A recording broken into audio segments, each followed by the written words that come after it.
Hello and welcome our beloved viewers to RTD's News English Edition. As usual, we'll begin tonight's news with the major and top highlights. Let's follow. The Djiboutian Health Minister was elected President of the 75th AMS in Geneva World Health Assembly.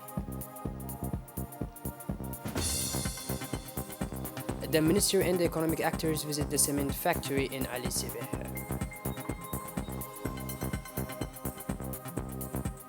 And on the international scene, 60 deaths recorded in floods in Bangladesh and India.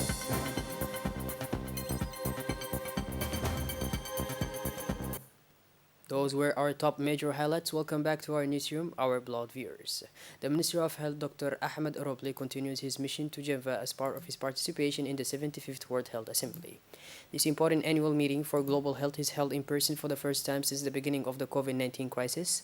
At the opening of the first plenary session of the Assembly, the Djiboutian Minister of Health was officially elected President of the 75th World Health Assembly, anonymously by the Assembly. In his speech, the new President of the Assembly thanked the Assembly for the honor done through his appointment to the Republic of Djibouti. He also thanked the outgoing President, the Minister of Health of Bhutan, for the outstanding work done in the 74th session.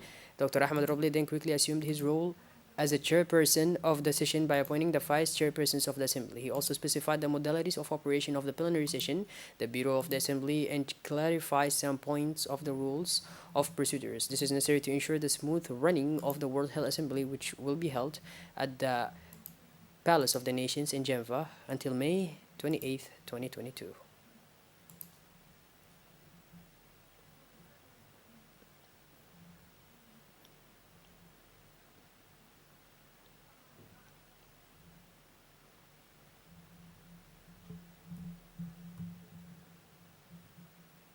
As we are following the images of the first plenary session that took place.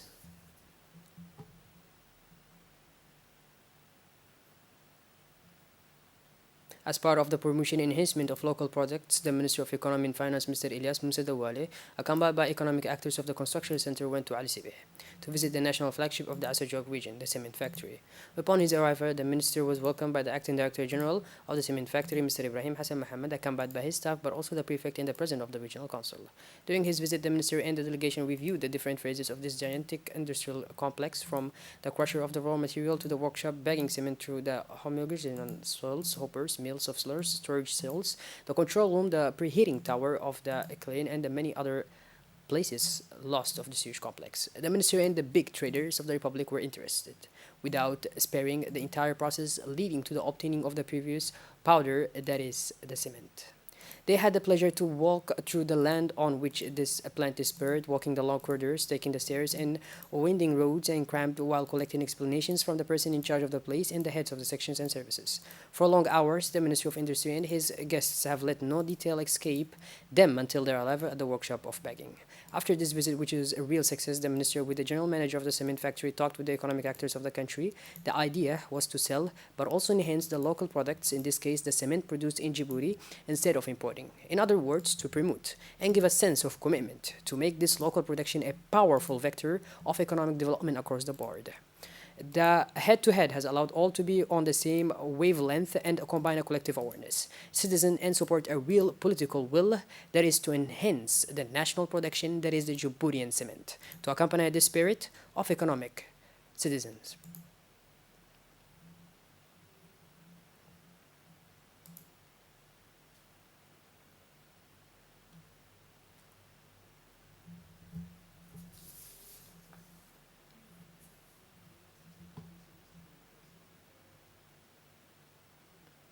For his part, His Excellency the Minister of Finance and Economy, Mr. Ilyas Moussa Dawale, extended his thanks and gratitude to all the economic operators who accompanied him during the visit to see closely the product that has been produced in Djibouti.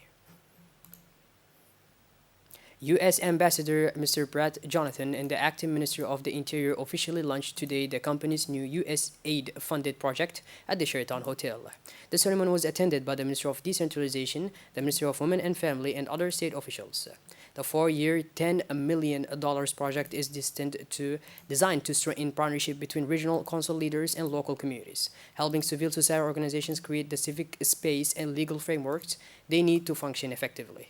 The activity aims to achieve three main objectives: to get civil society organizations more space to operate by improving the legal framework for the CSOs, to help civil society organizations advocate for local government accountability and transparency in service delivery, combating gender-based violence, and reducing female genital mutilation. The project launch was preceded by a three-day co-creation workshop that brought together nearly 100 stakeholder representatives to enable implementing partner, the Kazinian company, to develop a work plan that addresses the country's needs.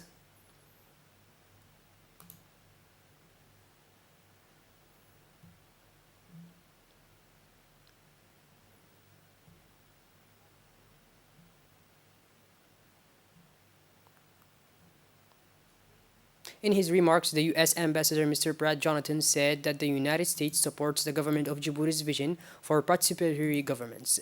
That is why we have put together this project to support the government, he concluded. At the end of his speech, the acting Minister of Interior and also Minister of Labor, Mr. Umar Saeed Abdi, officially launched the project and unveiled the name of the project is the project to support the engagement of civil society in the local development process. Moving on to the Ministry of Energy in charge of natural resources, Mr. Yunus Ali Ghaidi, who received today in the morning in his office the Regional Director for East Africa of the French Development Agency, based in Nairobi, Kenya, accompanied by the Director of the AFD in Djibouti Agency. This first visit of the Regional Manager of AFD in Djibouti has for main purpose the review of the portfolio of activities of the agencies in our country in order to inquire about the state of progress of the projects in progress and to appreciate the implementation on the basis of the performance indicators such as the respect of the terms of the financing agreement and the theoretical deadlines, the quality rating of the projects, the management and steering of the projects by the project owners, the appropriation and absorption of the funds made available, and the level of disbursements.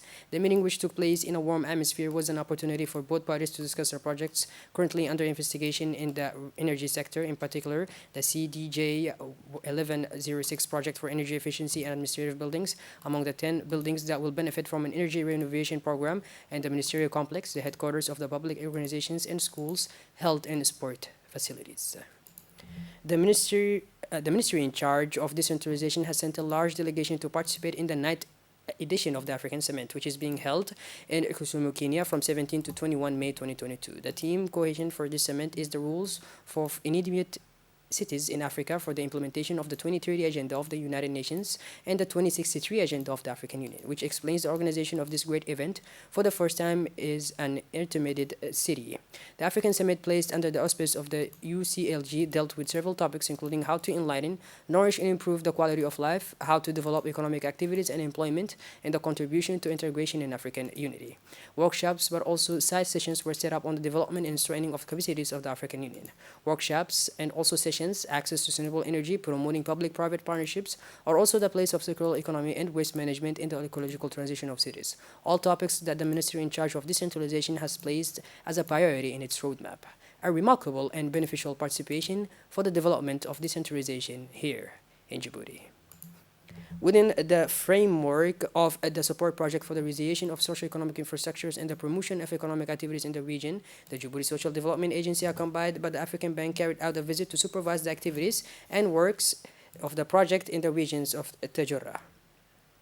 This meeting brought together the African Development Bank, represented by Mrs. Josephine and Mr. Patrick, in Consultant in Environment and Safeguard, the Prefect of Tajura, Mr. Hassan, the Vice President of the Regional Council of Tajura, Mr. Abdul Qadir Umar, as well as the ADDS, represented by its Director General and his close collaborators, but also the beneficiary associations of the funding. As a reminder, ADDS has financed 9 projects through the Community Development Fund chaired by the Regional Council, including water, tanks, underground, and wells. Since the launch of this tool, a number of observable facts have been recorded, namely committed and better trained local actors, better organized and more responsible associations, communities that feel more supported, and better accompanied.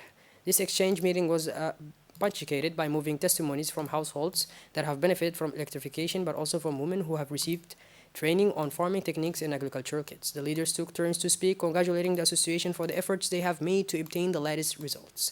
In their respective interventions, they congratulated the associations for their commitment and the seriousness of their performance. Still in the framework of the relaunching of the activities of the campaign of the vaccination of the COVID-19 in the regions of the interior, was held yesterday morning in Dakhil a meeting of advocacy and commitment with the community, civil society of the regions of Dakhil. This meeting was chaired by the advisor to the Ministry of Health, Mr. Hassan Musa, in the presence of the head doctor of the CMH Center in Dakhil and the presence of the local authorities such as the deputy prefect and the vice president of the regional council. They are all invited to the ulamas and imams to all the mosques of the Dakhil region in order to raise awareness and pass on messages in all the city's neighborhoods and talk about the disease and the use of the COVID-19 vaccinations. Shifting gears towards the international scene now, this Sunday, the unprecedented floods that have affected the north state of Bangladesh were finally beginning to recede. According to the authorities, they have killed about 60 people in a week in the country and in the neighboring India. In Bangladesh, flood waters from northeast India caused a major embankment on the Borg River to breach, inundating at least 100 villages. By this, our blood viewers, we conclude this edition. Thank you for being with us and make sure to tune in later for more. Have a wonderful evening and thank you once again. Take care.